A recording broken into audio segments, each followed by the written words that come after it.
So one question we were asked is, how do you help a relative who doesn't think they need any support? And a similar question asked about, on the pathway to diagnosis, what is their role in the process if they wanted their spouse to be assessed, but they refuse it? So these questions are similar in that they're asking about how to help someone with symptoms of dementia who declines assessment or support, or who doesn't acknowledge any difficulties. And these situations happen quite frequently, and it can be very difficult to know how best to proceed, but it can be a significant concern within families. So regarding research in this area, we know that in early stages of dementia, most people are aware of the changes in their abilities, but awareness may reduce as dementia progresses. Some people may not acknowledge any problems, but it might be the way they are coping with the condition to normalise the situation and stay independent for as long as possible. Sometimes people are subconsciously denying the situation because it's too threatening to consider.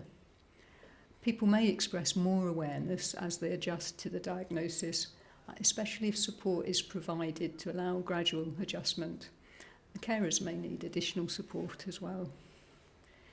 Most of the research looks at people after diagnosis, and there isn't much published research on how to help people in that very early stage, the initial stage when people are at home wondering about the need for assessment. But there is work in progress around this area. At the moment, there's plenty of advice available based on the expertise of practitioners. For example, who can help in this situation? Well, it's helpful all round if there are supportive and trusted family members or friends who are still going to be there after a diagnosis. These ongoing relationships are so important. But it may also help if there's a third party involved in talking together about what's happening, what's been noticed, and how and why a referral or extra support might be helpful. So that might be a friend or a professional or a GP. How to do this? It takes time, patience and sensitivity, and important to remember who's at the centre of the care all the time. The care should be person-centred and it can't be imposed unless there are very serious safety concerns.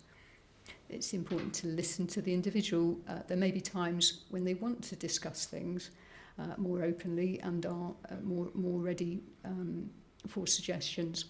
So open communication is helpful without being overly confrontational. So in terms of resources, there's some really good leaflets from Alzheimer's Society and Dementia UK websites, both called Understanding Denial and Lack of Insight.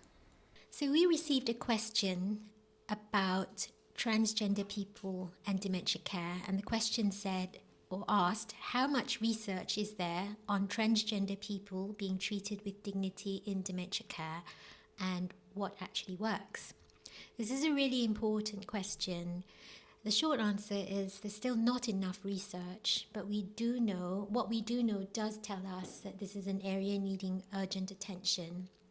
And there are some promising strategies beginning to emerge in the literature.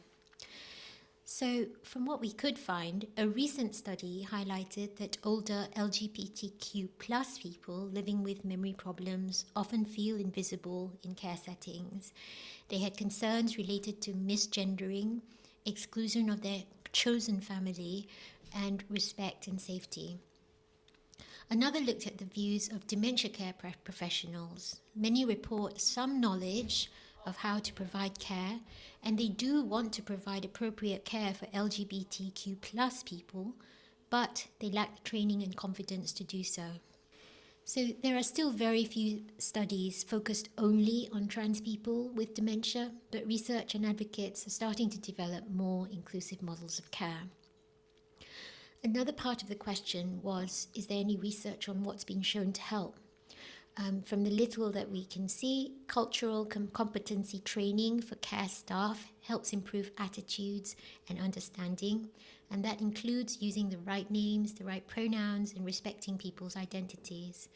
Advanced care planning is especially important. If someone becomes unable to make decisions, then early documentation and thinking and talking of who they are and what they want can help avoid distressing or disrespectful situations. Services that take a person-centered approach, and this means really trying to understand the person as an individual, ask about identity early, involve the chosen family, tend to provide better care. Thank you to everyone who posted questions or talked to us about your experiences. We really enjoyed talking to you. We hope you found something of interest in our discussion. We've learned a lot about how to engage with the public and what issues are important to you. None of this will be wasted. We plan to look again at the issues raised and discuss them with other research colleagues. Thank you and goodbye from us for now. Bye.